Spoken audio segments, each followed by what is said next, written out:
চরণে আমার কোটি কোটি দণ্ডবাদ। একটু আগে আমার কন্যা সমা পম্পার মুখে কেমন সুন্দর হরিকথা শুনলেন। কাল সারাদিন ওকে আমি বুঝিয়েছি, একটু বলবি একটু বলবি, এত করে বড় মানুষ করলাম, একটু গীতা শোনাবি না? মানুষ জন্মটা সার্থক হোক, একটু গীতা পড়িয়ে গীতা সকলকে শুনিয়ে জায়গায় বসে দেখে আমার খুব ভালো লাগলো। আজকের আলোচ্য বিষয় ত্রয়োদশ অধ্যায়। 18টা অধ্যায়ের মধ্যে আমরা পৌঁছে গেছি জ্ঞান শতকে। 18টা অধ্যায়ের ভাগ কিরকম? প্রথম 3টে শতকে ভাগ করা হয়। 1 থেকে 6 পর্যন্ত কর্ম শতক, 7 থেকে 12 পর্যন্ত 7 থেকে 12 পর্যন্ত ভক্তি শতক, 13 থেকে 18 পর্যন্ত জ্ঞান শতক। 3টে কাণ্ড, কর্মকাণ্ড, ভক্তিকাণ্ড, জ্ঞানকাণ্ড। মাঝে আছে ভক্তি মহারানী, আর দুপাশে তার দ্বারা 2 সন্তান, একদিকে কর্ম একদিকে জ্ঞান। ভক্তি মুখাপেক্ষী না হলে কর্ম ফল দান করতে পারে না, জ্ঞান ফল দান করতে পারে। এই ভক্তি মহারানী 2টি হাত ধরে দুদিকে একদিকে কর্ম চলেছে, একদিকে জ্ঞান চলেছে। কেন? মাঝখানে ভক্তি থাকার তাৎপর্য কি? কর্ম নিরর্থক হয়ে যাবে যদি ভক্তিযুক্ত না হয়, জ্ঞানও ব্যর্থ হয়ে যাবে যদি ভক্তিযুক্ত না হয়। সেই জন্য ভক্তিকে মাঝে রেখে দিয়েছেন। দুপাশে ভক্তি অঙ্গের পরস্পর্শী কর্ম, আবার জ্ঞানও পাচ্ছে। এই ত্রয়োদশ থেকে অধ্যায় থেকে আরম্ভ হল জ্ঞান শতক। ত্রয়োদশ অধ্যায়টির নাম ক্ষেত্র ক্ষেত্রজ্ঞ বিভাগ যোগ। ব্যাসদেবের গ্রন্থটি কেমন সুন্দর দেখুন। নমস্তুতে ব্যাস বিশাল বুদ্ধি, ফুল্লার বিন্দায়ত পত্র নেত্র, যেনতয়া ভারতপূর্ণ জ্ঞানময় পর্যালিত জ্ঞানময়, যেনতয়া ভারত তৈলপূর্ণ প্রজ্বালিত জ্ঞানময় প্রদীপ। ব্যাসদেব তো সাক্ষাৎ ভগবান। মণিনাম অপ্যহং ব্যাস আগে শুনেছি। মুনিদের মধ্যে আমি ব্যাস, পুরাণ মুনি তিনি। ব্যাসদেব সাক্ষাৎ ব্যাস নারায়ণ সাক্ষাৎ। ব্যাসদেবকে সাক্ষাৎ নারায়ণী ব্যাস রূপে অবতীর্ণ হয়েছে। কখন অবতীর্ণ হন? যখন পৃথিবী হতে জ্ঞান ভক্তি লোপ পেয়ে যায়, অজ্ঞানের অন্ধকারে পৃথিবী ডুবে থাকে, তখনই ভগবান আসেন ব্যাস রূপে। এসে কি করেন? বেদ সংকলন করেন। ব্যাসদেব বেদ তো রচনা করেন নাই, সংকলন করেছেন। সংকলন মানে বিভিন্ন জায়গা থেকে আহরণ করে আনা। ঋষিদের ধ্যানে যে সমস্ত মন্ত্র ধরা পড়েছিল, সেই মন্ত্রগুলো একত্র করেছেন, সাজিয়ে সাজিয়ে 4টে বেদ, ঋক, সাম, যজু, অথর্ব, উপনিষদ ইত্যাদি সব ভাগ করেছে। বেদ মন্ত্র কেউ রচনা করেন নাই, ঋষিরাও রচনা করেন নাই। বেদ মন্ত্র ঋষিরা বেদ মন্ত্রের স্রষ্টা মানে স্মরণকর্তা, দ্রষ্টা, দেখেছেন তারা, স্মরণ করেছেন তারা। বেদ প্রতি কি বলে? অপৌরুষেয়, অর্থাৎ কোনো পুরুষের দ্বারা, কোনো মানুষের দ্বারা বেদ মন্ত্র রচিত হয় নাই। অনাদি নিধন বাক আপনা আপনি ঋষিদের সব চোখের সম্মুখে ধ্যান সীমিত নয়নে ধরা পড়েছেন বেদ মন্ত্র। সেই বেদ মন্ত্রগুলিকে কি করেছেন? বিশাল বুদ্ধি ব্যাস। নমস্তুতে ব্যাস বিশাল বুদ্ধে, হে বিশাল বুদ্ধি স্বরূপ ব্যাসদেব, তোমার চরণে কোটি কোটি নমস্কার। বিশাল বুদ্ধি যে ব্যাস, সেটি মহাভারত পড়ে দেখলেই বুঝবেন যে এমন একখানা মহাকাব্য রচনা করলেন যা লক্ষাধিক শ্লোক। আমরা লক্ষ শ্লোককে বলি, 1 লক্ষের চেয়েও বেশি শ্লোক, লক্ষাধিক শ্লোকে রচিত। এবং এমন বস্তু নয় বিশ্বে যা মহাভারতে নাই। জ্যোতিষশাস্ত্র আছে, ইতিহাস আছে, ভূগোল আছে, বিজ্ঞান আছে, সমস্ত ভারতবর্ষে সামাজিক রীতি নীতি থেকে সমস্ত কিছু এক মহাভারত পড়লে গোটা ভারতবর্ষকে দর্শন হয়ে যায়, গোটা বিশ্বকেই দর্শন হয়ে যায়। মহাভারত রচনা করেছেন, বেদ সংকলন করেছেন, 18খানা পুরাণ রচনা করেছেন, সব শেষে বেদান্ত দর্শন যাকে ব্রহ্মসূত্র বলা হয় সেটি আছে, অর্থাৎ সূত্রাকারে ব্রহ্মতত্ত্বকে জানিয়েছেন। এটি বেদান্ত দর্শন ভারতবর্ষের সর্বশেষ এবং সর্বশ্রেষ্ঠ দর্শন। তবে নমস্তুতে ব্যাস বিশাল বুদ্ধে ফুল্লার বিন্দায়ত পত্র নেত্র। ফুল্ল মানে প্রস্ফুটিত, অরবিন্দ মানে পদ্ম, অরবিন্দ পত্র মানে পদ্মের পাপড়ি, আয়ত মানে বিস্তৃত। অর্থাৎ ব্যাসদেবের চোখ দুটো কেমন ছিল? বিকশিত পদ্মের পাপড়ির মতন যার দুটো চোখ।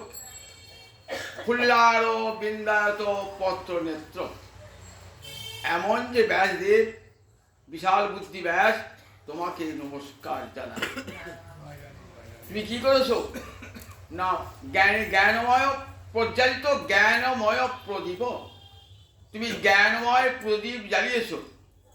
তা প্রদীপ জ্বালাতে গেলে তো তেল দিতে হয়, তাহলে কি তেল দিয়েছো? মহাভারত তৈলপূর্ণ, মহাভারতের তেল দিয়ে গীতারূপ জ্ঞানের প্রদীপ জ্বালিয়ে দিয়েছে, যে প্রদীপটি আমাদের অন্তরের অন্ধকার চিরকালের মতো নাশ করিয়ে দেবে।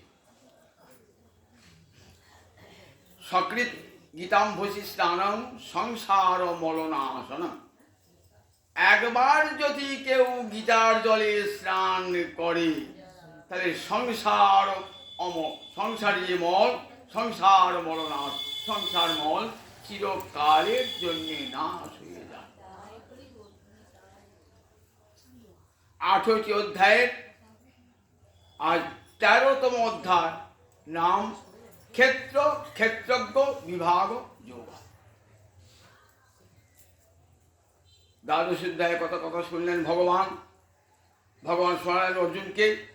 অর্জুন তখন বলছেন, হে গোবিন্দ, আমার খুব ইচ্ছা হচ্ছে ক্ষেত্র ক্ষেত্রজ্ঞ, প্রকৃতি পুরুষ এবং জ্ঞান জ্ঞেয় এই তিনটে জানা।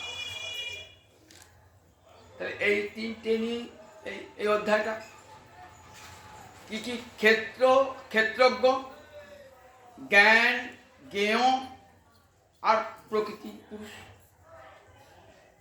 কিন্তু এই তিনটে ছাড়াও আর একটা তত্ত্ব ভগবান বলেছেন।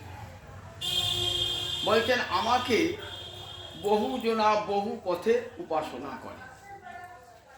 কেউ করে জ্ঞানে, কেউ করে ধ্যানে, কেউ করে কর্মে, কেউ করে উপাসনায় ভক্তি। সেই চারটে মার্গভেদের কথাও শেষে বর্ণনা করছে। ক্ষেত্র আর ক্ষেত্রজ্ঞ কাকে বলে? ক্ষেত্র মানে জমি। তাহলে বলে ইদং শরীরং কৌন্তেয় ক্ষেত্রম ইত্যভিধীয়তে। এই শরীরটা হলো ক্ষেত্র, জমি। জমিটা চাষ করে কে? চাষি। চাষিটাকে বলতে সেই ক্ষেত্র, যে এই চাষটা করে জমিতে, সে হচ্ছে ক্ষেত্রজ্ঞ।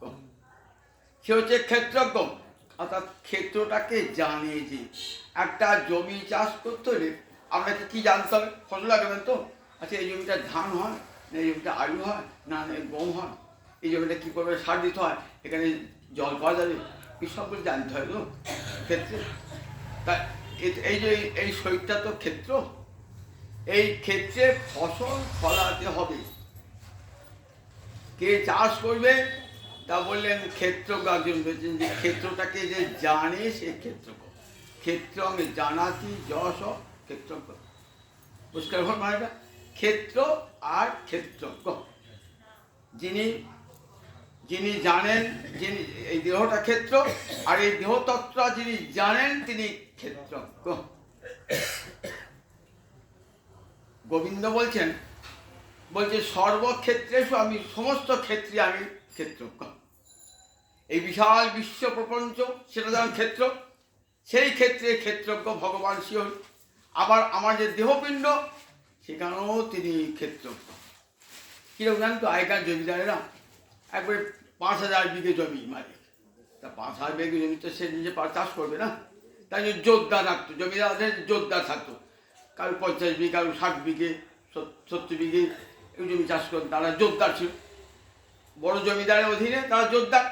গোবিন্দ জমিদার, বিশাল বিশ্ব, সেই বিশাল বিশ্বে গোটা কী করবেন, প্রত্যেক ক্ষেত্র, আমরা এক ক্ষেত্র, আমরা জোরদার, সেখানে গোবিন্দ ভাগ হয়ে গিয়ে জীবাত্মা হয়ে সব দেহের মধ্যে রইলেন। আবার গোটা বিশ্বের মালিক হয়ে রইলেন তিনি।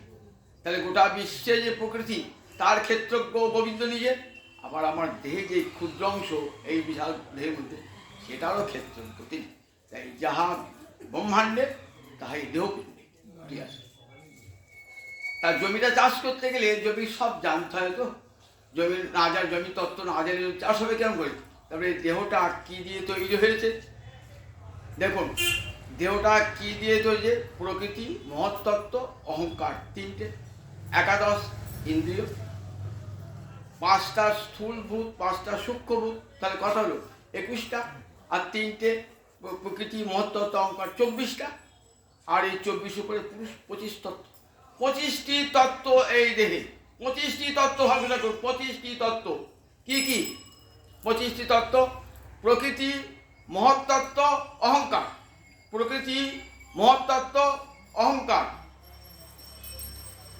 11 ইন্দ্রিয়, পঞ্চকর্মেন্দ্রিয়, পঞ্চজ্ঞানেন্দ্রিয়, আর একটা অন্তরিন্দ্রিয়। পঞ্চকর্মেন্দ্রিয় কি কি? বাক, পানি, পদ, বায়ু, উপস্থ। পঞ্চজ্ঞানেন্দ্রিয় কি? চক্ষু, কর্ণ, নাসিকা, জিহ্বা, ত্বক। আর মন হলো অন্তর, 11টা ইন্দ্রিয়। 5টা স্থূলভূত কি কি? ক্ষিতি, অপ, তেজ, মরুত, বম। আর সূক্ষ্মভূত 5টা: রূপ, রস, শব্দ, গন্ধ, স্পর্শ। তাহলে 21টা হলো। 21টা আর 3টে প্রকৃতি, মহত্তত্ত্ব, অহংকার, 24টা, আর পুরুষ 8টি। পুরুষ মানে জীবাত্মা, তাহলে 25টা।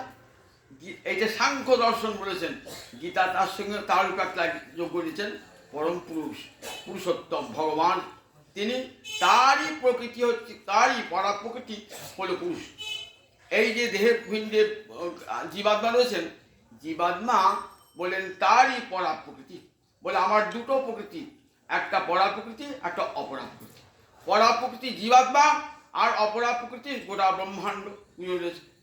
তাহলে ক্ষেত্রে পরিচয়টা পেয়ে গেলেন তো। ক্ষেত্র এই 25 তত্ত্বে এই দেহটি করা। আবার তারপরে কি আছে? ইচ্ছা, দেশ, সুখ, দুঃখ, ধৃতি, সংঘাত, চেতনা। এই 7টা বিকার আছে। ইচ্ছা, এগুলো মনের ব্যাপার। ইচ্ছা, দেশ, সুখ, দুঃখ। কার কখন কি ইচ্ছা হবে, নিজের মনে স্বাধীন। কার বিদ্বেষ আসবে। সুখ, দুঃখ, এগুলো মনের অধীন।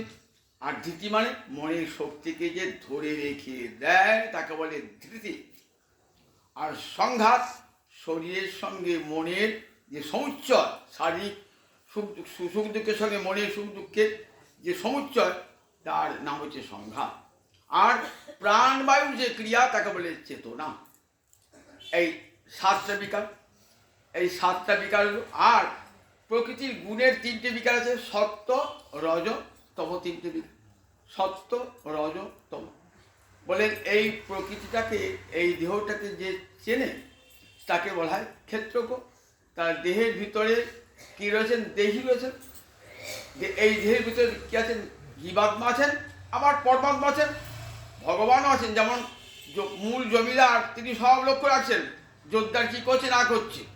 সেই জমিদারও খবর রাখে, লোক রাখি খবর রেখে দেন জোরদার কি করলো না করলো, যদি ফাঁকি দিচ্ছি কে নাকে। তাই ভগবান এখানেও রয়েছেন কিরকম? পরমাত্মা রূপে, আবার জীবাত্মা রূপে।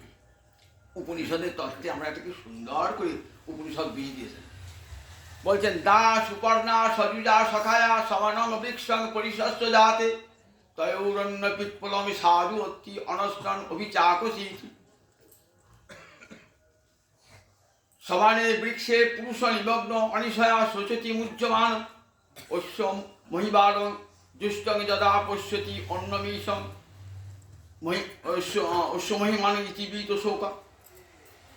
এই দেহটাকে বৃক্ষের সঙ্গে তুলনা করলেন। এই দেহ বৃক্ষে দা সুপর্ণা সুপর্ণা মানে সুন্দর পর্ণ যাহা, পর্ণ মানে পাখা, সুন্দর পাখা যা, কাকে পাখিকে বলে, সুপর্ণ কাকে বলে, পাখিকে বলে। তাহলে দা সুপর্ণা মানে দুটো পাখি পুষে আছে, একটা জীব পাখি একটা শিব পাখি, দুটো পাখি পুষে আছে, একটা জীবাত্মা আর একটা পরমাত্মা, একটা জীব একটা শিব ভগবান পুষে আছে, দুই রূপে আছেন দা সুপর্ণা সৎ সজুজা বলে। তারা দুজনেই কিন্তু সমান যোগ্যতা সম্পন্ন, তার দুজনেই চৈতন্য আছে। জীবাত্মাও চেতন, আবার পরমাত্মা তো চৈতন্য বটে। তাহলে জীবাত্মা কেমন চেতন? অনুচেতন, অনুচৈতন্য জীব, খুব ক্ষুদ্র আতি ক্ষুদ্র, যেমন আগুনের স্ফুলিঙ্গ আর অগ্নিকুণ্ড, ঠিক তেমনি জীবাত্মা অনুচিত আর ভগবান বিভূচিত, দুই রূপে রয়েছে। বিশাল অগ্নিকুণ্ড রূপে রয়েছেন, আবার অগ্নিস্ফুলিঙ্গ রূপে রয়েছে। তাহলে জীবাত্মা আর পরমাত্মা দা সুপর্ণা সজুজা সখায়া, তারা পরস্পর সখা বন্ধু, তারা দুজন পরস্পরের বন্ধু, একে অপরকে ছেড়ে থাকতে পারে না। যেই পরমাত্মা চলে যায় জীবাত্মাও চলে যায়, সঙ্গে থাকে। দেহ থেকে যেই পরমাত্মা চলে গেল জীবাত্মাও চলে গেল, কারণ বন্ধু। আবার যেখানে জীবাত্মা যাবে পরমাত্মা সেখানেই যাবে।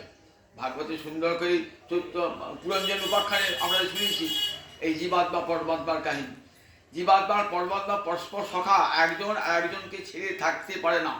অর্থাৎ জীব আর শিব পরস্পর এমনভাবে ওতপ্রোতভাবে জড়িত, ভক্ত আর ভগবান কেউ কাউকে ছেড়ে থাকতে পারে না।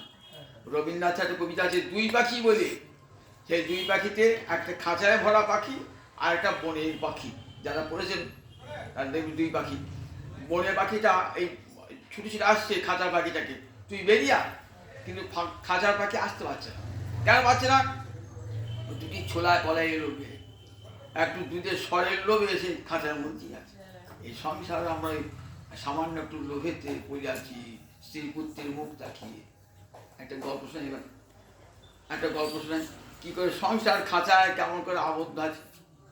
একটা সার্কাসে একটা গাধা, সার্কাসে একটা গাধা, সে খুব রুগ্ন হয়ে গেছে। একটা বনের গাধা গিয়েছে, হ্যাঁ তুই সার্কাস তুই থাকিস?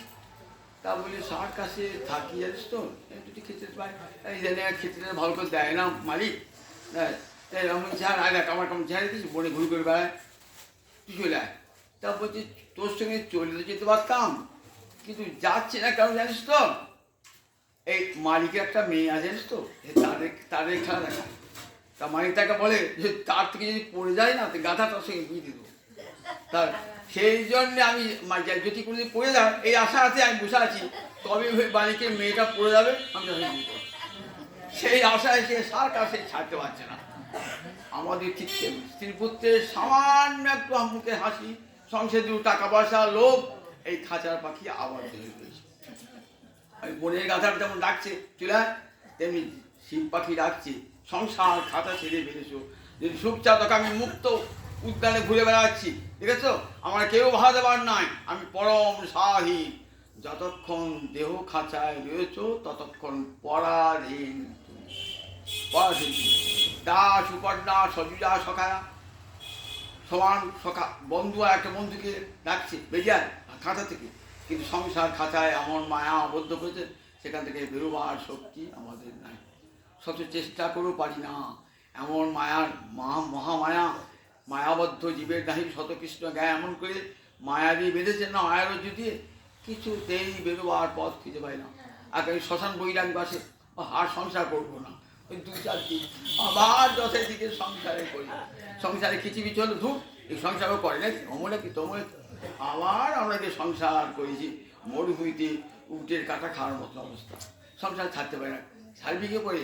মহামায়া বলে দেখ গীতটা তো আমি দিয়েছি, বন্ধনটা করবি কি করে, অত ক্ষমতা তোর নাই, ওই গিট খুলবি। তা গিট খোলা একটা পথ আছে, বললেন গিট খোলা পথ আছে। কীরকম গিট খোলা পথটা? গিটটা এত শক্ত আসতো, আগেকার দিনে এই আকুতা চিঠি খাম কিছু না, সব ফোন ফোন আগে খাম আসতো, খামেরটা আটা দিয়ে মানা, খামের ভিতরে চিঠে আছে। তা খামটা আমি যদি খুলতে যান না, মাঝখানে চিটটা ছিঁড়ে দেবে, তাহলে কী করতে একটু জল দিত, একটু জল দিয়ে নরম করে যে মুখটা খুললেন না, চিটটা গোটাটাই বেরিয়ে ছিল না কিছুটা, ঠিক তেমনি আমার এমন মহামায়া বন্ধন করেছেন না, কিছুতেই এই গীতটা যাবে না, এমন আটা দিয়ে দিয়েছেন, বলে এই সংসারে আটাটা খুলবে এই একটু একটু করে জল দিয়ে হরিকথার শ্রবণ একটু একটু করে শ্রবণ,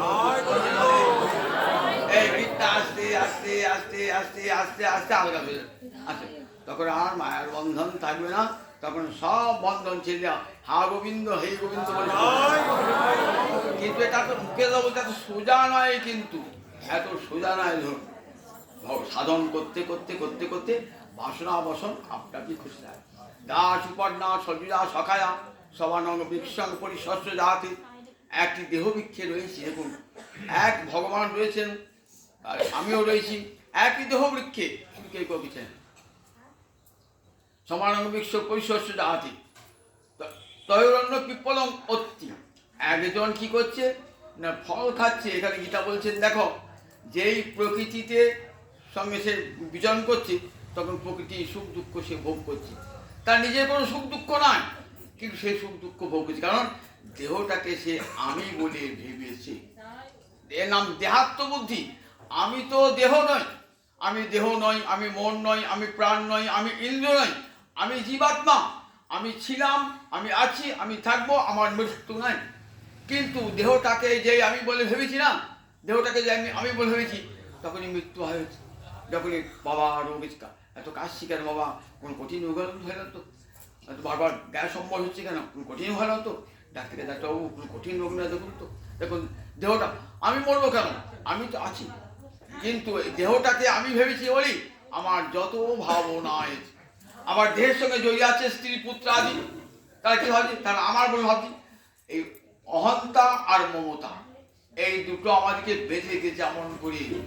আমি ভাব আর আমার ভাব, আমার স্ত্রী, আমার পুত্র, আমার বাড়ি, আমার ঘর, আমার টাকা, আমার পয়সা, এই আমার ভাবটা। আর আমি আমি কুলীন, আমি মানি, আমি পণ্ডিত, আমি জ্ঞানী, আমি ধ্যানী, কত ভাবনা আসছে। এই আমার ভাবটাই মহামায়া দিয়ে দিয়েছে। একই দেহ ক্ষেত্রে রয়েছি, তবু একজন একজনকে চিনি না। দাস উপর্ণা সজুজা সখায়া সমানঙ্গ বৃক্ষং পরিশস্য জাতি। একজনের মুখটা কোন দিকে, এই ভোগময় সংসারের দিকে, একটা পাখির মুখ ভোগময় সংসারের দিকে। মহামায়া ইন্দ্রিয়া দেখাচ্ছেন, দেখ স্ত্রী চাষ, পুত্র চাষ, দেখ দেহ চাষ, সুখ চাষ, সংসার সুখ চাষ, চলে জীব ভুলে চলে আসছে ভগবান পিছনে, তো ছুটে চলে আসছে লোভনীয় বস্তুকে, জীব ছুটে চলে আসছে। যেই মহামায়ার ফাঁদে পড়ছে না, ওই মৃত্যু ডেকে নিয়ে আসে। দেখেন না, ওই সেই শ্যামা পূজার দিনেতে আলো দেখে পোকাগুলো ছুটছে, বলছে খুব আনন্দ, ও বাবা যেই গেল না সঙ্গে সঙ্গে মৃত্যু ডেকে নিয়ে এলো। আমরা ঠিক তেমনি করে নিজের মৃত্যু পরে পরে নিয়ে আসি। ওই পুনরপি পড়ে গেল না, পুনরপি জনরং পুনরপি মরণ, এই সামান্য সুখ দুঃখ সংসারে ভোগ করবার জন্য ছুটে ছুটে আসছি সংসারে, আর আবার মৃত্যুবরণ করছে। আত্মার ভগবানকে ভুলে থাকে তো আত্মার মৃত্যুবরণ। তৈরন্য পিপ্পলং সাধুতি, একজন কর্মফল ভোগ করছে, আর এই কর্ম করছি বলি কি করছি, ফল ভোগ করছি। ফল কিরকম, সুখ আর দুঃখ, পুণ্য আর পাপ, দুটো বীজ, সেখান থেকে দুটো ফল হয়েছে, একটা সুখ একটা দুঃখ। দুটো বীজ পুণ্য আর পাপ, তার থেকে দুটো ফল সুখ আর দুঃখ। কখনো সুখ ভোগ করছি, কখনো দুঃখ ভোগ করছি। এমনি করে কখনো সুখের আঘাত, কখনো সুখের আনন্দে ভাসছি, কখনো দুঃখের আঘাতে চলছি। এমনি করে সুখ দুঃখ ভোগ করছি, প্রতি মুহূর্তে সুখ দুঃখ ভোগ করছি। তৈরন্য পিপ্পলং সাধু, মানে ফল সুন্দর সাধু ফল ভোগ করছে, সেটাকে সে ভালো বলে মনে করছে। আর পরমাত্মা সে দ্রষ্টা, আদিক বলা আছে, দ্রষ্টা উপদ্রষ্টা হয়ে রয়েছে, সে দেখছে, সাক্ষী হয়ে রয়েছে, সে দেখছে না, সে কি দেখছে, চেয়ে দেখছে, কি দেখছে, আমার সর্বনাশটা চেয়ে দেখছে, সে তাকে পিছনে বসে মহাশয় পিছনে আছে, সে দেখছে। তৈরন্য পিপ্পলং সাধ অনশন, সে কিন্তু পরমাত্মা কিন্তু কর্মফল ভোগ করে না, তাকে কোনো কর্ম স্পর্শ করে না, তার কর্মফল ভোগ করে। কর্ম করলে তবে তো কর্মফল, ভগবানের কোনো কর্ম নাই, তাই কর্মফল ও ভোগ নাই। অনষ্টন অন্য অভিচাপসিতি, চেয়ে দেখছি। দুষ্টং যদা আপসতি, মুখটা তো আমার ভগবান দিকে নাই, এই ভগবান সংসারের দিকে মুখটাকে ঘুরিয়ে দেন। গুরুদেব কৃপা করে জ্ঞানীর শলাকা দিয়ে, অঞ্জন শলাকা দিয়ে জ্ঞান চক্ষু উন্মিলন করে আমাদের মুখটা ভগবানকে নিয়ে বুঝে নেয়। দুষ্টং যারা পশ্যতি, সাধু গুরু বৈষ্ণবের সেবাতে পশ্যতি, তখন সে পিছন ফিরে দেখে বাবা রয়েছেন, ভগবান রয়েছেন। একদিন অনিশয়া শোচতি, ভগবান রয়েছেন, তাও জানি না, না জেনে কি করেছি, শোক করেছি। কার কি করে কেন শোক করেছি? মুহ্যমান, মোহগ্রস্ত হয়েছি। মোহ মানে আমি আমার ভাবটার নাম কি? মোহ। মুহ্যমান শোচতি, শোক করেছি। এ আমার নির্জন, এ আমার প্রিয়জন, এ চলে যাবে, মরে যাবে, কত সুখ দুঃখ ভোগ করেছে, আমার দেহটা চলে যাবে, আমার ঘরে টাকা পয়সা রইবে, আমি চলে যাচ্ছি, এইসব শোকগ্রস্ত হয়। বললেন দুষ্ট সাধুগুরু বৈষ্ণবের কৃপা যখন হয়ে যায়, তখন বুঝতে পারে আমি কে, আমি কোথা হতে এসেছি, আবার কোথায় ফিরে যাব। আমি এসেছি গোবিন্দ চরণ হতে, গোবিন্দের কৃপাতে যতদিন তার রাখবার ইচ্ছা ততদিন আছি, আবার কর্মফল ভোগান্তে কোথায় চলে যাবো? গোবিন্দ চরণে। একদিন না একদিন সবাইকে গোবিন্দ চরণে যেতেই হবে। গোবিন্দজি সমস্ত জীবের জন্ম, তার দ্বারা সমস্ত জীব বেঁচে আছেন, আবার অন্তিমকালে তারই চরণে সবাই বসে। তাই বলে এই দেখো, এই দেহেতে কি আছে না? ভগবানও আছেন, আবার জীব আছেন, আবার শিব আছেন। কিন্তু জীব জীব ভগবানকে পিছনে ফেলে দিয়েছে, সম্মুখে দেখছেন ভোগময় জগৎ, ভোগময় জগতে কিছু আসছে। তিনটে গুণ প্রকৃতির, তিনটে গুণ সত্য রজতম, সত্য রজতম সাম্যাবস্থা প্রকৃতি। প্রকৃতিকে একেবারে সত্য রজতম, এই তিনটে গুণ যখন সমান অবস্থায় থাকে তখন তার নাম প্রকৃতি। তখন সৃষ্টিকার্য হয় না, কিন্তু তখন প্রলয়। সত্য রজতম তিন, ভালো করে শোনা, সত্য রজতম তিনটে গুণ যখন সমানভাবে থাকে, তাদের মধ্যে বৈষম্য না ঘটে, তখন প্রলয়। সৃষ্টি কখন হয়?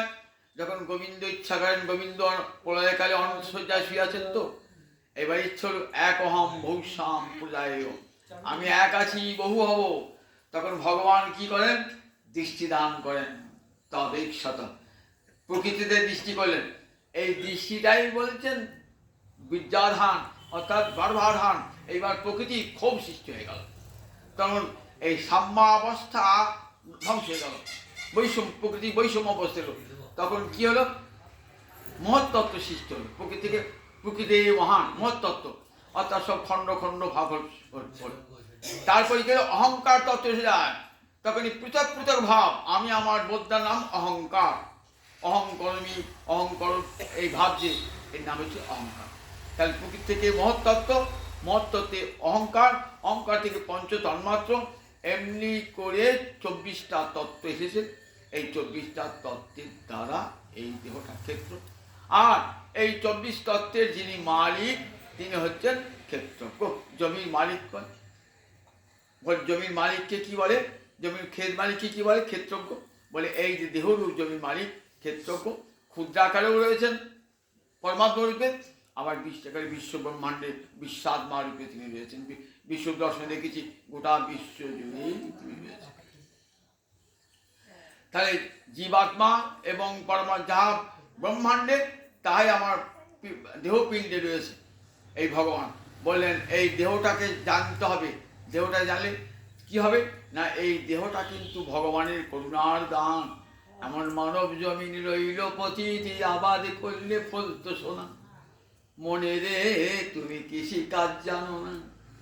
এমন মানব জমিন রইল পতি, আবাদ করলে ফলতো সোনা, মনে রে তুমি কৃষি কাজ জানো না। গান নয়, রামপ্রসাদের গান। এই গানটা কোনো শোনা যায় না।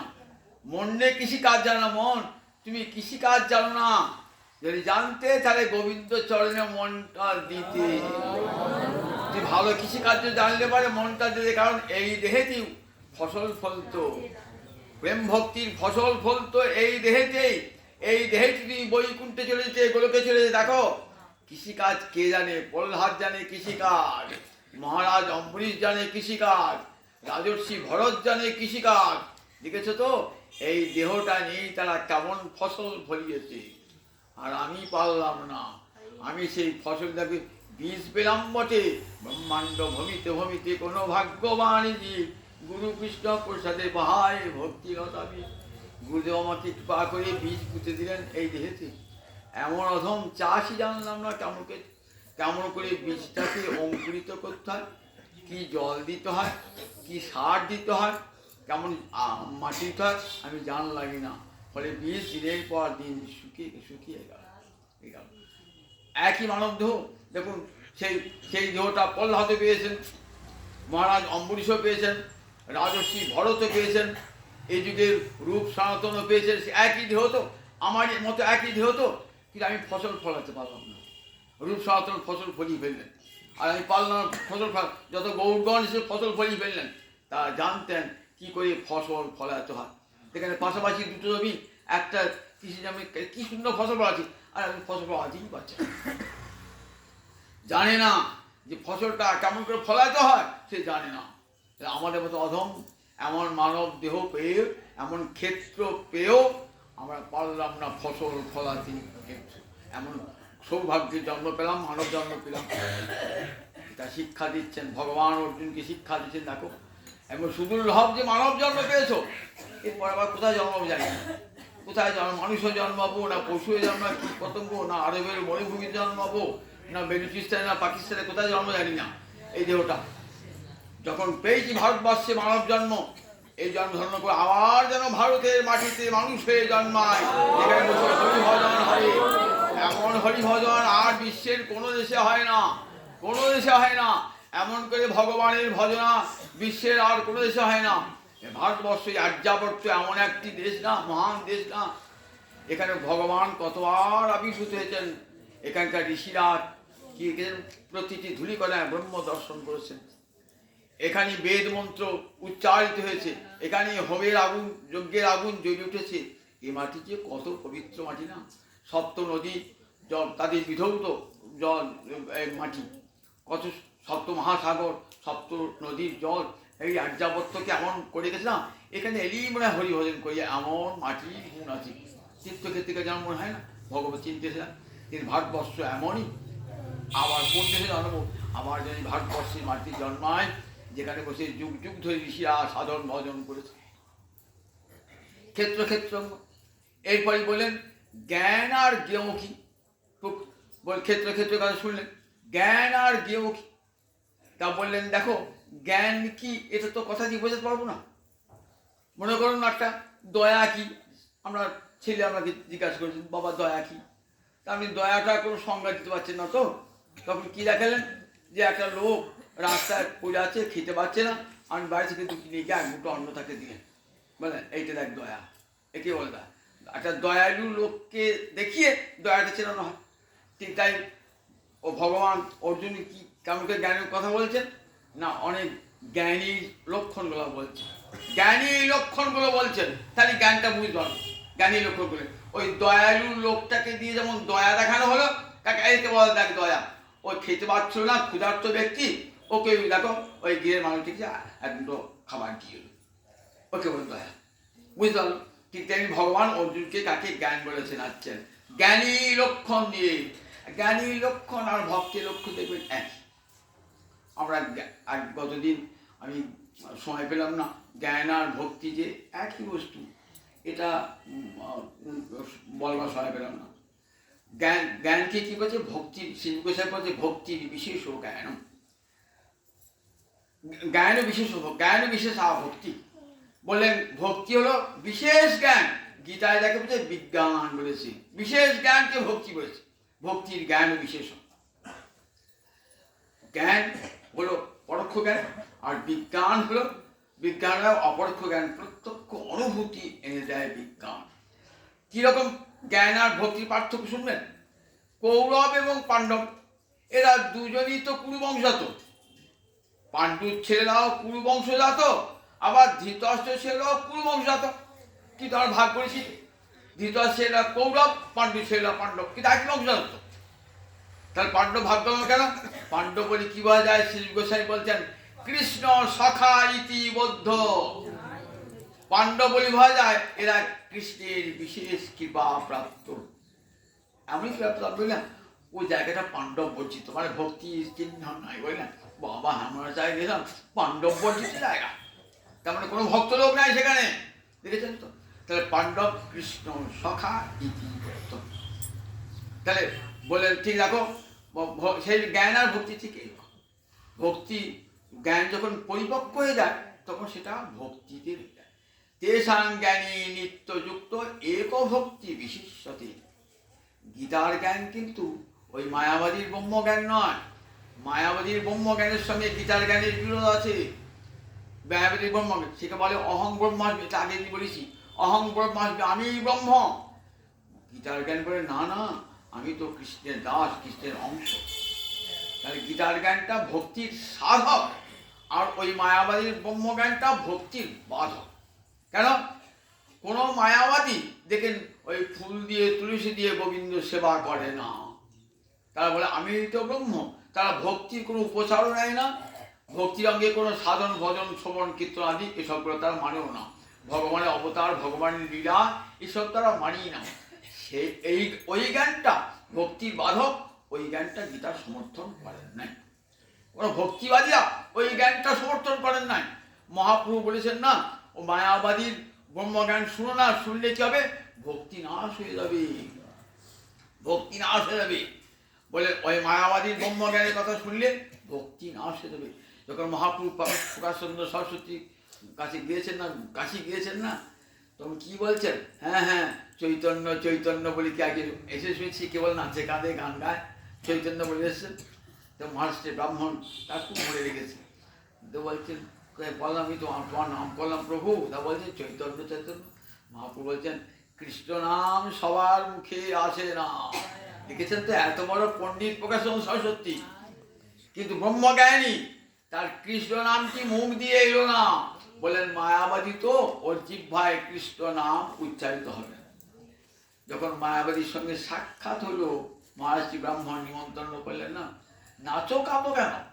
নাচে কে কি হবে? বেদান্ত বড় ব্রহ্ম গেল, আমি তো ব্রহ্ম, নাচা কাঁদা কি আছে? তখন বললে প্রভু আমি তো লেখাপড়া জানি না।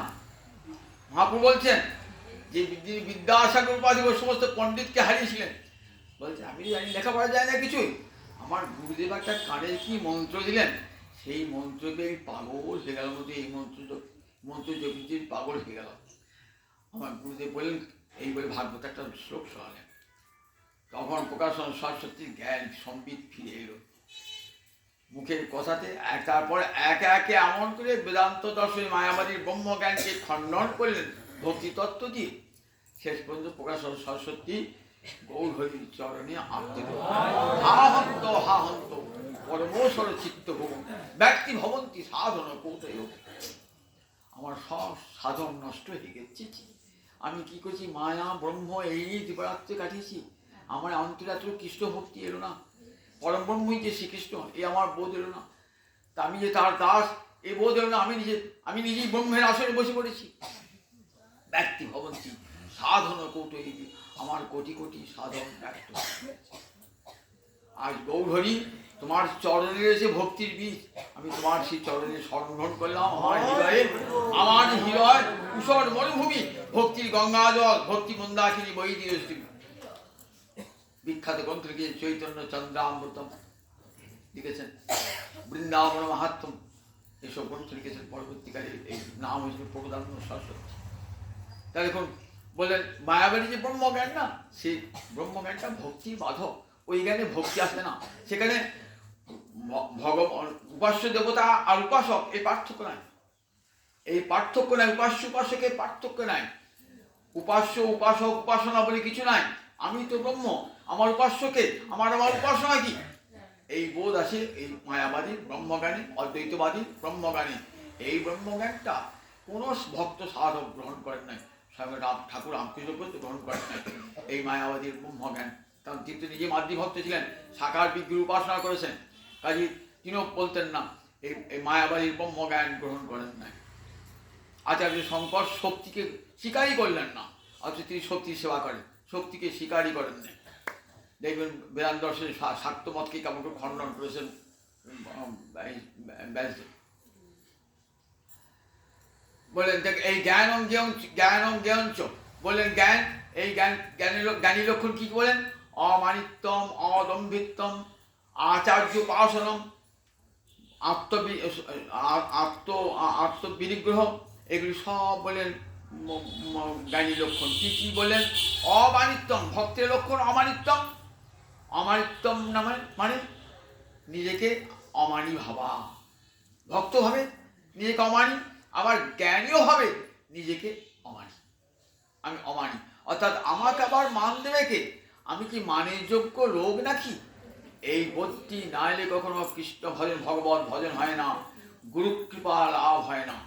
অমানিত্যম, এই বোধটি এখানে তিনাদপি শুনিয়েছেন, অতর্দিব সহিষ্ণুনা, দেখেছেন তো বৈষ্ণবের লক্ষণে? আমি অমানি। অমানিত্যম, অদম্ভিত্তম, দম্ভ অহংকার। দম্ভটা কার থাকে বলতে? কিন্তু দৈবাসু সম্পদ বিহার যোগাসু দেখবেন পরে ষোড়শোধ্যায়, সেখানে বলছেন দম্ভটা কাদের? দেখবেন ওই অসুর প্রকৃতির লোক যারা না, তাদের অন্তরে দম্ভ। আমি একটা দেশের লোক নয়, আমি সমাজে একটা প্রভাবশালী ব্যক্তি, আমার কথায় সমাজের লোক উঠবোস করবে, সমাজের সকলে আমি ছড়ি ঘোরাবো, এই দম্ভ। আমার প্রচুর টাকা আছে জানো, আমি বিশেষ ক্ষমতাশালী ব্যক্তি, এই দম্ভ অসুরদের মনে থাকে। আসুরি শক্তি সম্পন্ন যারা, তাদের দম্ভ থাকে। জ্ঞানী ভক্ত যারা, তাদের অন্তরে দম্ভ থাকে না, অহংকার থাকে না। কিসে দম্ভ, কিসে অহংকার? সব দম্ভ, সব অহংকার একদিন শ্মশানে পুড়ে ছাই। কত দম্ভ, কত অহংকার! একটা চিত্রকর গিয়েছে কুবেরের কাছে, ছবি আঁকতে পারে ভালো, কুবের একটা ভালো ছবি আঁকো তো তোমাকে পুরস্কার। একটা শ্মশানের ছবি এঁকেছে চিত্রকর, যেখানে দুটো হাড় পড়ে আছে, দিয়ে বলছে এটা কি আঁকলে? শ্মশানের ছবি, এই দুটো কি? দুটো হাড়। কার কার? একটা আপনার পিতার হাড় আর একটা কুকুরের। আপনার পিতাও যেখানে, ওই কুকুরটাও। কুবেরকে জ্ঞান দিয়ে এলো, অর্থের অহংকারে অহংকারী আপনি, শ্মশানে কি হবে? ওই আপনার হাতটা আর ওই কুকুরের হাতটা এক জায়গাতেই, সব দম্ভ অহংকার পুড়ে ছাই হয়ে যাবে। আপনি ব্রাহ্মণ হন, কুলীন হন, বিদ্বান হন, পণ্ডিত হন, বিজ্ঞানী হন, সব অহংকার একদিন পুড়ে ছাই হয়ে যায়। অদম্ভিত্তম, আচার্যোপাসনম, বললেন গুরু সেবা, বললেন ভক্তি অঙ্গ যখন দার্জন করবেন না, বা জ্ঞান সাধন যখনই করবেন না, আচার্যবান পুরুষ বেদ, ভগবান এ জগতে কিছু শিখতে গেলে কি চাই? গুরু চাই। আমি একটা ছেলেকে লেখাপড়া শেখাবেন তো, সে এমনি এমনি লেখা শিখবে? একটা মাস্টার দিতে হবে, তারপরে আঁকা শেখাবেন, আঁকা শিখবে, নাচ শেখাবেন, গান শেখাবেন, প্রত্যেকটাই গুরু চাই। গুরুকরণ ছাড়া তো কোনো কিছু হয় না। তেমনি ভজন পথে ভক্তিরাজ যাবেন, সেখানে একটা গুরু চাই। অনেকে বলে গুরু হবে, আমার গুরু দরকার নেই, আমি ব্রাহ্মণ কুলে জন্মিতে আমার গলায় পয়সা।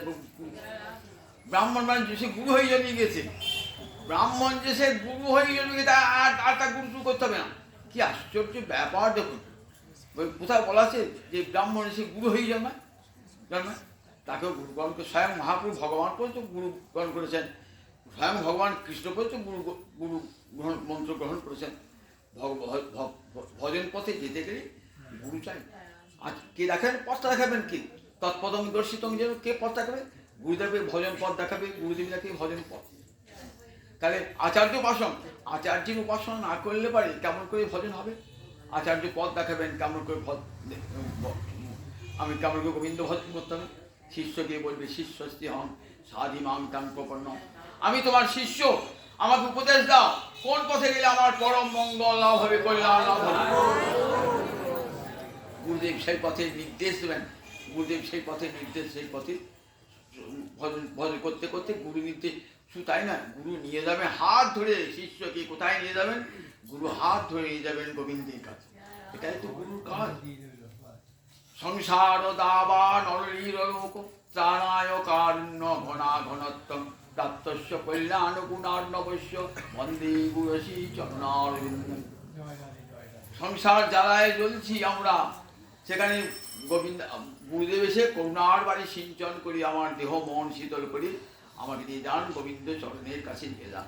এটাই তো গুরুদেবের কাজ, চিরমঙ্গল লাভ করান গুরুদেব। তাই আচার্য উপাসনা, তারপর আত্মবিনিগ্রহ, অর্থাৎ কি বল? নিজেকে সংযম করা। বললেন দেখো গোবিন্দ ভজন করবে না, তখন সমস্ত ইন্দ্রকে কি বলতে দেখো, ইন্দ্র তুমি স্বেচ্ছাচারী হয়েও না, স্বেচ্ছাচারী আমাকে পাপের পথে নিয়ে নিও না। চক্ষু তুমি রূপ দেখতে চাও, তার রূপ গোবিন্দ রূপ দর্শন কর, দেখবেন ইন্দ্র ধীরে ধীরে ওই তুল্য চোখ আর গোবিন্দ রূপ সেটি দেখবে না। কান তুই পরনিন্দা পরচর্চা শুনছো কেন? কানকে শুনেছে, এসো গোবিন্দ মন্দিরকে গৌরাঙ্গ মন্দিরকে হরিকথা শুনি, কানটাকে শোনান শোনান, দেখবেন শোনালেই সে শুনবে, শুনতে শুনতে শুনতে তার কান কেমন যাবে, আর অন্য কথা পাবে না। জিহ্বা আর অন্য কথা বলছো কেন? জিহ্বা কৃষ্ণ কথা বলো, জিহ্বাটা সার্থক হোক। জিহ্বার সার্থকতা কিসে? কৃষ্ণ নাম উচ্চারণে, কৃষ্ণ কথনে জিহ্বার সার্থকতা। এমনি করে সব ইন্দ্রকে সার্থক চরণ কোথায় যাবে? এখানে সেখানে চলো, মন্দিরে যাই, সাধু সঙ্গে যাই, তীর্থক্ষেত্রে যাই, গঙ্গা দর্শন করে আসি, চরণটাকে নিয়ে যান। হাত তুমি আজে বাজে কি কাজ করছো? তুমি ফুলের মালা গাঁথো গোবিন্দের জন্যে, তুলসী তোলো, গোবিন্দের ভোগ রন্ধন করো, গোবিন্দের মন্দির ঝাড় দাও। এমনি করে সমস্ত ইন্দ্রিয় গোবিন্দ সেবায় লাগবে। সমস্ত ইন্দ্রিয় বলে ধীরে দেখবেন সেই ইন্দ্রিয় সংযত হয়ে যাবে, সমস্ত ইন্দ্রিয় সংযত হয়ে যাবে। মহারাজ অম্বরীশ রাজা হয়েও নিজেই মন্দির মার্জনা করতেন। যাবি রাজা, আমার তো অনেক দাস দাসী আছে, তারা করবে না, আমি করব। কারণ আমার যেমন আমার ঘর বাড়ি পরিষ্কার করে আমার ঝি দাস যেমন, আমি তো গোবিন্দের দাস, আমি গোবিন্দের মন্দির নিজ হাতে ঠিক আছে। আজও পুরী যখন রথ যায় না, রাজা নিজে সোনার ঝাঁটা দিয়ে হাঁট দিতে যান। আজও দেখেন আগে আগে জগন্নাথ যাবেন, জগতে নাথ যাবেন তো, আর রাজা তার দাস বৃত্ত ঝাঁট দিতে যাচ্ছে, জগৎকে শিক্ষা দিচ্ছেন। কোথায় অহংকার করেছো? ভগবান যাবে, তুমি কি ভগবানের চেয়ে বল নাকি? যাও। এমনি করে সব ইন্দ্রকে বললেন। আর কি হবে? বিরক্ত ইন্দ্রিয়ার্থেষু, ইন্দ্রভোগ্য বিষয়ে বৈরাগ্য, ইন্দ্রভোগ্য বিষয়ে বৈরাগ্য। জিহ্বার লালসা করো না, গোবিন্দের প্রসাদ গ্রহণ করো, জিহ্বার লোভ দূর করতে কি করি, কৃষ্ণের প্রসাদ গ্রহণ করো। আজে বাজে অমেধ্য ভোজন করো না, যেখানে সেখানে ভোজন করো না, অমেধ্য লোভ লালসা ত্যাগ করে দাও। অমেধ্য ভোজনে কৃষ্ণ ভজন তুলে চলে যাবে। তাই ঠিক তাকে জিহ্বার লালস লোভটাকে এমনি করে কাম ক্রোধ, কাম আছে বেশ, কৃষ্ণ কামনায় যুক্ত হয়ে যায়। ক্রোধ আছে, ভক্ত ঋষি ক্রোধ হোক, যে ভক্ত বিদ্বেষী তার প্রতি ক্রোধ প্রদর্শন করো, দেখবে তার প্রতি করুণা, ক্রোধটা করুণায় পরিণত হয়ে যাবে। ক্রোধ করুণায় পরিণত হয়ে যায় যদি ভক্ত বিদ্বেষী উপর ক্রোধ করা হয়। এমনি করে কাম ক্রোধ লোভ মোহ মদ আশ্চর্য সব কৃষ্ণ সেবায় ভক্ত সেবায় লাগিয়ে দেবে। তা বলে আর অরতি জনসংসদী বলে জনসংঘর্ষে যেও না, যেখানে মেলা সংঘট্ট সেখানে যেও না। গেলে পারে কি হবে? যে 5 রকম কথা হবে, হরিকথা হবে না তো। একমাত্র সাধু সঙ্গে যেখানে হরিকথা সেখানে যাও, সেখানে কানটা পেতে যাওয়া। অরতি জনসংসদী, রাজর্ষি ভরত বলে না আর কারোর সঙ্গে কথা বলবো না। ওই কথাই হলো আসক্তির দ্বার। বললেন আমাকে সবাই আসবে, আমি কি সাজবো? আমি কালা বোবা সাজবো, জড়ন্মত্ত। সব জ্ঞান ব্রহ্মজ্ঞানী, কিন্তু সেরেছেন কেমন? জড়ন্মত্ত পিশাচবাদ, জড় পাগল পিশাচের মধ্যে থাকতেন। কেউ কিছু কাছে এসো না, বলে ও খ্যাপা রে, আজ ভালোই হয়েছে আমাকে খ্যাপা বলে তুই সই দিয়েছ তো, আমার কৃষ্ণ ভজনে ভগবত ভজনে আনন্দ হবে, ভগবত ভজনে। তাই যেখানে খ্যাপা সেরে থাকতেন যাতে কেউ লোক না আসে। এই 5টা কথা ভগবানের কথা তো বলবে না, ভগবত বিমুখ জনের সংখ্যায় তো বেশি। অরতি জনসংসদী, বিবিক্ত দেশ সেবিত্ত, নির্জন স্থানে বাস করবে। যেখানে ওই পাণ্ডব স্থানে গেলেন তো সেখানে দূরে চলে আসবেন। বাবা এত ভোগী মানুষ, বিলাসী মানুষ, যেখানে দেখবেন ভগবানের কথা নাই, এই কাটোয়া বাইরে চলে যান, বর্ধমান যান, আসানসোল যান, একটা হরিকথা লোক নাই। যারা সত্যি হরিভজন ছিল না তারা পড়ে যাবে। দেখবেন বাবা কৃষ্ণ কথা অমৃত নাই, কৃষ্ণ কোথাও হরি কথা নাই, কেবল টাকা পয়সার কথা, ব্যবসার কথা, বাণিজ্যের কথা, কি করে লাভ হবে, লোকসান হবে, কোন ব্যাংকে টাকা গেলে কি কত সুদ পাওয়া যাবে, এগুলো সেখানে কোথাও হরি কথা নেই। যারা হরিভজনের প্রিয় তারা থাকতে ভালোবাসেন, পাণ্ডব যাকে বলে। তাই বলে বিবিক্ত দেশ বিত্ত, নির্জন, যেখানে দেখবেন নির্জন স্থানে বাস করবে, বিবিক্ত। এইগুলি সব জ্ঞানী লক্ষণ, সব চেনালেন জ্ঞানী লক্ষণ অ্যাটেন্ড করি। এই জ্ঞানী লক্ষণ দিয়ে কি বুঝবো? জ্ঞানী লক্ষণ আত্মজ্ঞানের নিষ্ঠা আনো, তত্ত্বজ্ঞান দর্শন করো। এই জগৎটা কি তত্ত্ব জানবে? যে একমাত্র ভগবান শ্রীহরি একমাত্র পরম তত্ত্ব, জগতে তিনি একমাত্র সত্য বস্তু, তিনি ত্রিকালেষু সত্যম, তিন কালে তিনি আছেন, তিনি ছিলেন, তিনি আছেন, তিনি থাকবেন। আর আমি আজ আছি কাল নাই, এই সংসারটা আজ আছে কাল নাই, অচ্ছুত বিক্ষেত্র। এগুলো সব জ্ঞানী লক্ষণ বলে। শব্দ বলতে গেলে সময় 8টা বেজে যাবে, বলা যাবে না। আস্তে আস্তে যাই, দু চারটে উদাহরণ বলো। শেষ করে বলে প্রকৃতি পুরুষের কথা, প্রকৃতি পুরুষের কথা বলেন। পুরুষ কি করে? প্রকৃতির কথা বললাম, কিভাবে প্রকৃতি তৈরি হয়। প্রকৃতির 3টে গুণ আছে তো, প্রকৃতি জড়া, পুরুষ চেতন। এই চেতন পুরুষ প্রকৃতির সঙ্গে যুক্ত হয় বলে সুখ দুঃখ ভোগ করে। কারণ প্রকৃতির 3টে বিকার আছে, কি কি? সত্য, রজ, তম, 3টে গুণ আছে। এই 3টে গুণের ক্রিয়া আমার দেহের মনের মধ্যে হবে। কেন হবে? প্রকৃতি আমার মা, আমি মায়ের কাছ থেকে দেহটা পেয়েছি, মায়ের কাছ থেকে। আবার যাওয়ার সময় মাকে দেহটা দিয়ে চলে যাবো। তাই যখনই শিশু যখন মাতৃগর্ভে জন্মায়, তখন মায়ের গুণ শিশুতে সঞ্চারিত হয়ে যায়। দেখবেন মা যদি সুশীলা হয় না, ছেলে একদম সুশীল হবে। শাস্ত্রে বলে ছেলেটা বদমাইশ হয়েছে মায়ের গুণে, মায়ের গুণ নাই বলে ছেলে এমন দুষ্ট হয়েছে।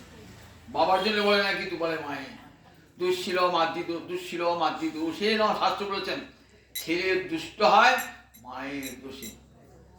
তাই বিদ্যাসাগরকে পেতাম, এমন কেমন গুণের ছেলে গেছেন তো, কেমন মা ভগবতী দেবী কেমন ছিলেন মা, ছেলে কেমন হয়েছে দেখুন। জগতে তো মহান ব্যক্তি দেখুন, তাদের মাগুলিকে দেখুন একবার, কেমন সুন্দর মা, কেমন সুন্দর ছেলে সে তাদের হয়েছে। মাকে আগে সুশীলা হতে হয়, তাহলে সন্তান সুশীল হবে, শাস্ত্রে বলেছে।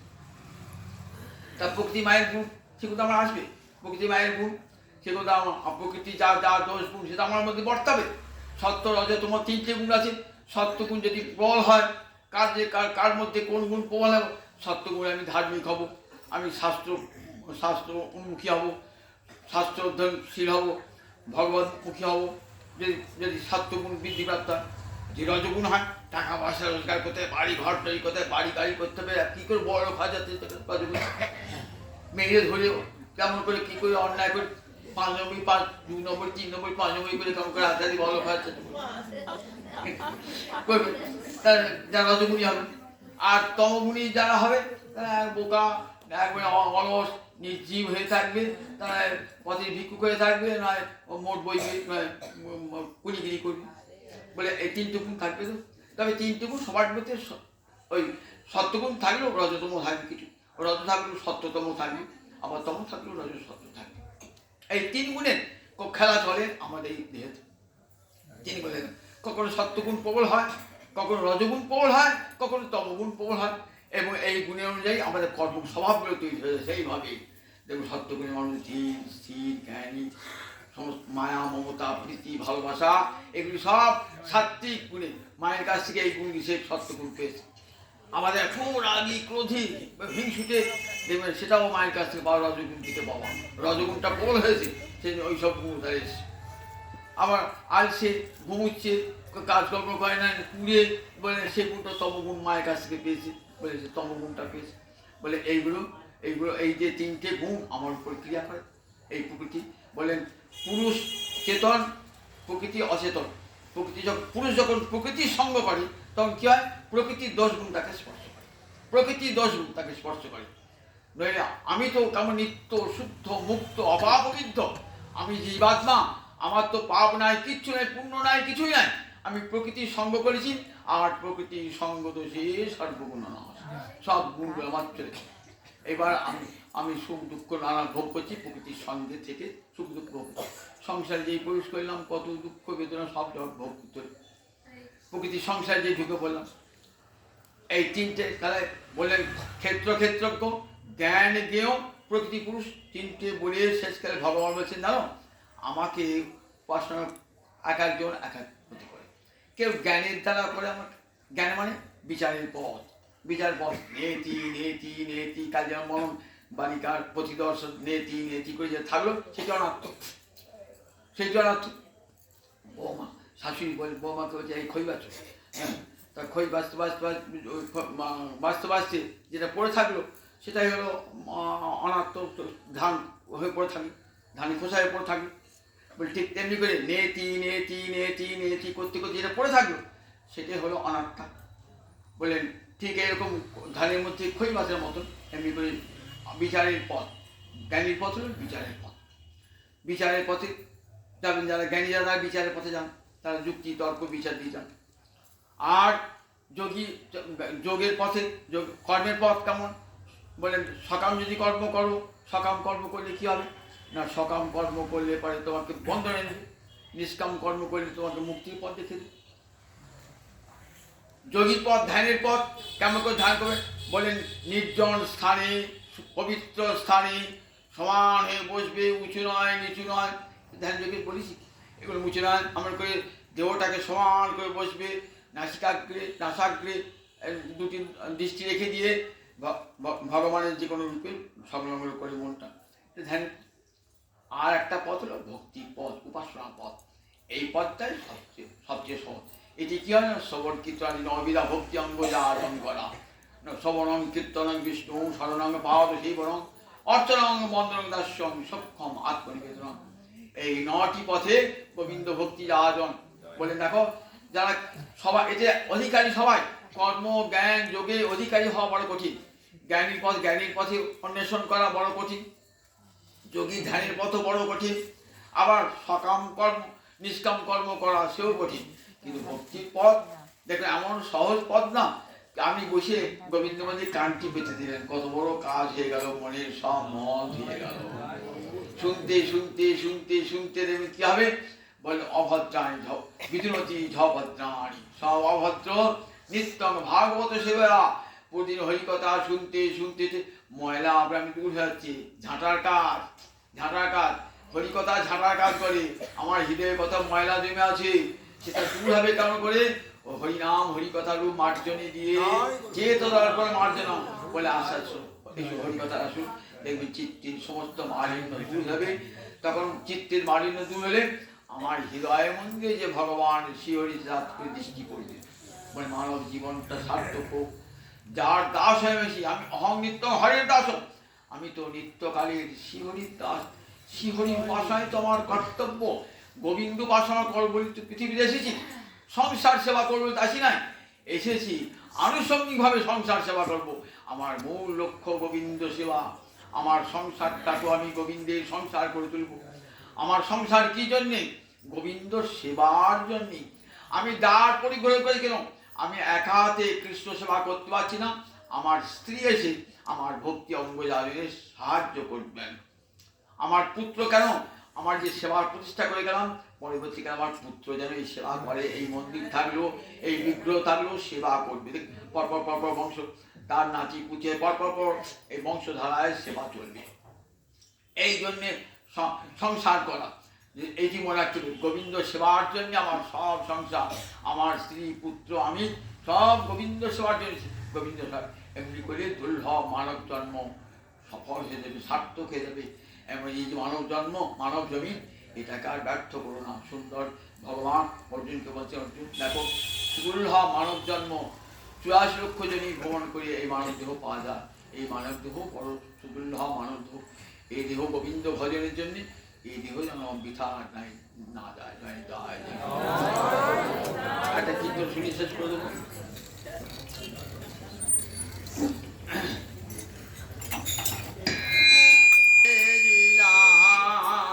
কালিন্দী কুলে অতি অপরূপ কদম্ব মূলে,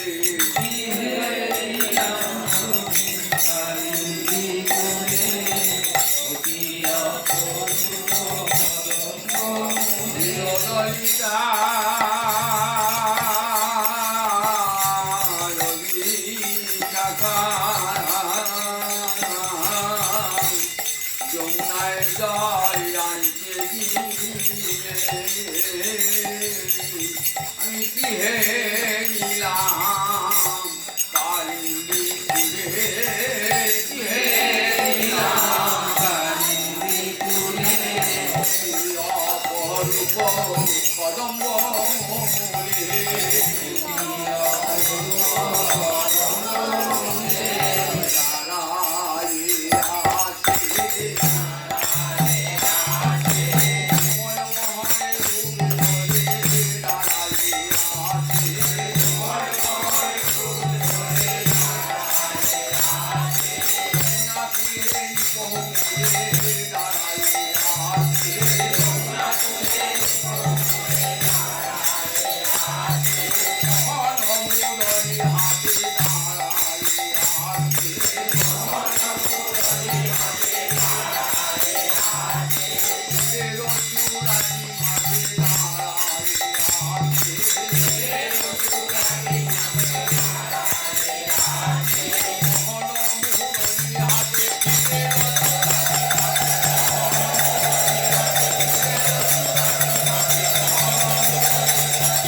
কালিন্দী কুলে অতি অপরূপ কদম্ব মূলে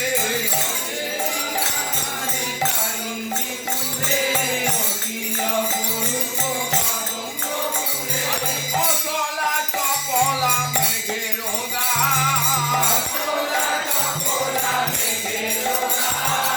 শশাঙ্ক রহিত শশাঙ্ক লুদায় চলা চপলা মেঘের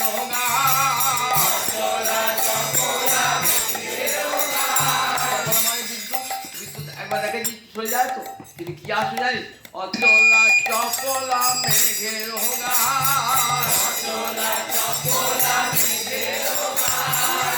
চল চপলায় হারি অচঞ্চলা হয়েছে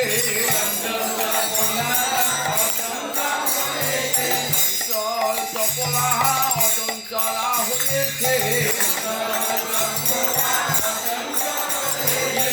মেঘে জড়াইলে অচঞ্চল হয়েছে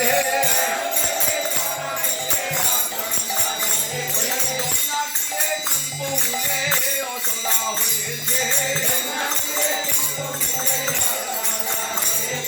চঞ্চলা চপলায় অচলা হয়েছে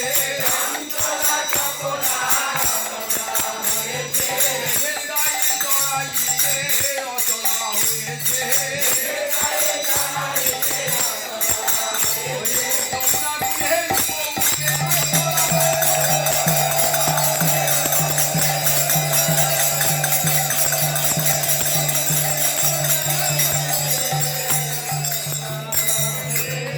অচলা চপলা মেঘের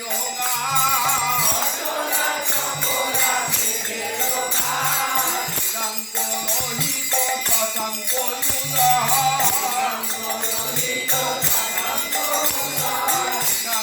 রহিত শশাঙ্ক শশাঙ্ক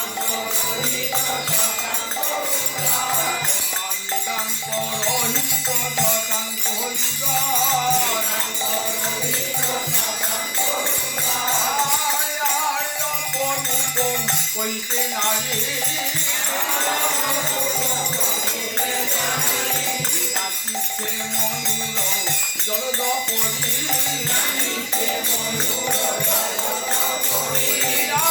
অপরূপ কইতে নারী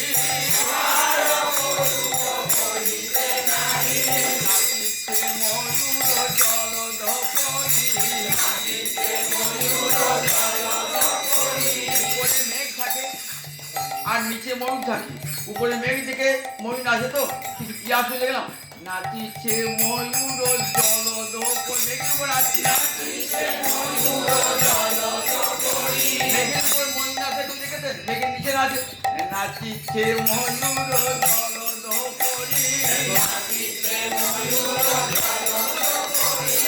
ময়ূরী নাচা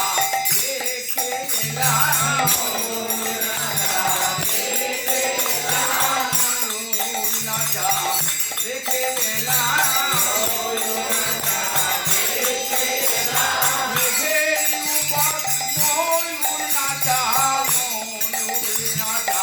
দেখে এলাম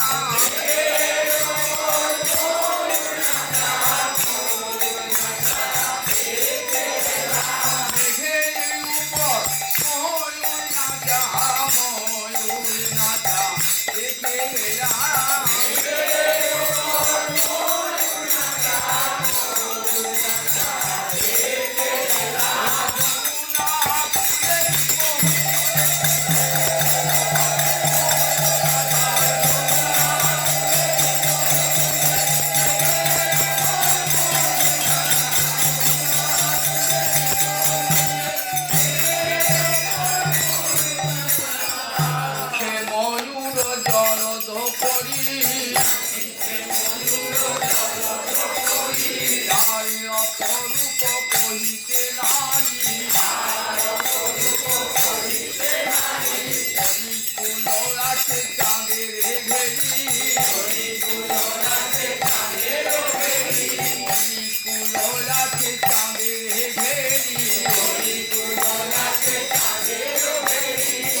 চাঁদকে ঘিরে থাকে, পদ্মকে ঘিরে থাকে তো।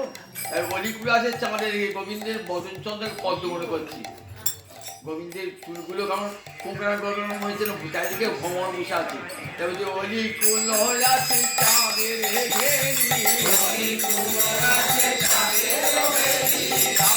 অপরূপ কহিতে নারী,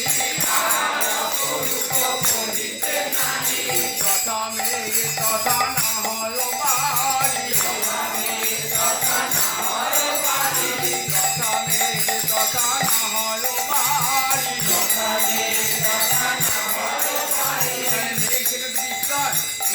শুনবি। আর অপরূপ কহিতে নারী, তথা মেঘে তথা না হয় বাড়ি, হৃদয় আকাশে হৃদয় করি, হৃদয় আকাশে হৃদয় করি,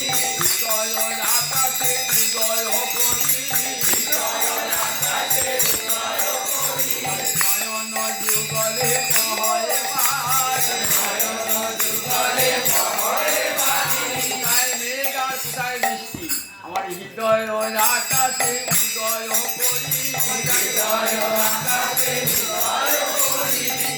নয়ন যুগলে বহে বাড়ি, নয়ন যুগলে বহে বাড়ি, ওই দুর্গা দ্বারা আমার কি মনে হলো জানিস? যেন মনে হয় বিজয়ী হয়ে গায়ে থাকি জড়াইয়ে, গায়ে থাকি জড়াইয়ে,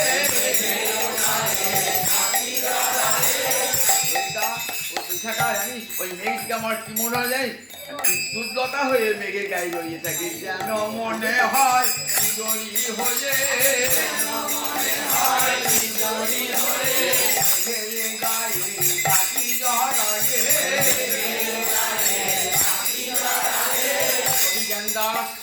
চন্দ্রাসের ভাব চিত্ত কি বলছেন? ধ্যানেতে রাধাকে দর্শন করছেন, রাধার পাশে বসে আছেন না মঞ্জুরি দিয়েছে। কি বলে? জ্ঞানে কহে ধ্বনি না কহো জ্ঞানে কহে ধ্বনি না কহো, তুমি ঠিক বলেছো। জ্ঞানে কহে ধ্বনি না কহো, যা কহো তুমি সেই সে